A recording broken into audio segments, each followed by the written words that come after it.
Commissioner General of the Ghana Revenue Authority, Anthony Sapong, has hinted that the much-awaited Independent Tax Appeals Board has been passed and ready to be implemented from next year. We have more for you in this report.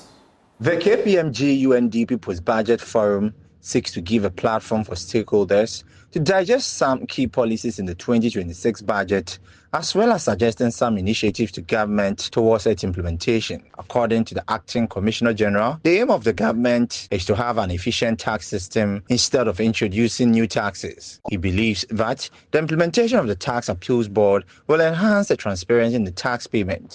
When you have a tax issue, the taxpayer can boldly walk to the Tax Appeal Board and say, I disagree with what GRA is treating me in terms of taxation. The Appeal Board will sit, which is made up of professionals, former judges, tax practitioners, accountants, lawyers, and you name it. They will sit, they will look into the matter, call GRA hearers out, they'll call the taxpayer, and eventually arbitrate. What this process will do is that it's going to bring efficiency. Because typically today we all go to the court and know how our court system is. One matter can take between us 3 to 4, 5 years. The matter is not resolved. But with the Tax Appeal Board, we believe the structures will be managed and it will be finished on time. 2, it will also bring trust, because it's not just GRA determining and saying this is my position or this is our position. But with the Appeals Board, they will determine, and the taxpayer has a voice, and the taxpayer will be part of the process. So it will bring trust. And then, of course, there's transparency. Reacting to the budget, the Association of Ghana Industries want government to partner more with the private sector to spur growth. Eric therefore represented the AGI during a panel discussion as part of the KPMG UNDP Budget Forum. I think we should take some deliberate actions to look at these industries and what they need by engaging industry one-on-one. We've done it for the textile sector, which was virtually collapsing. Just a simple re-engineering of taxes has resulted in them surviving, and for government even increasing revenue from taxation from the textile industry.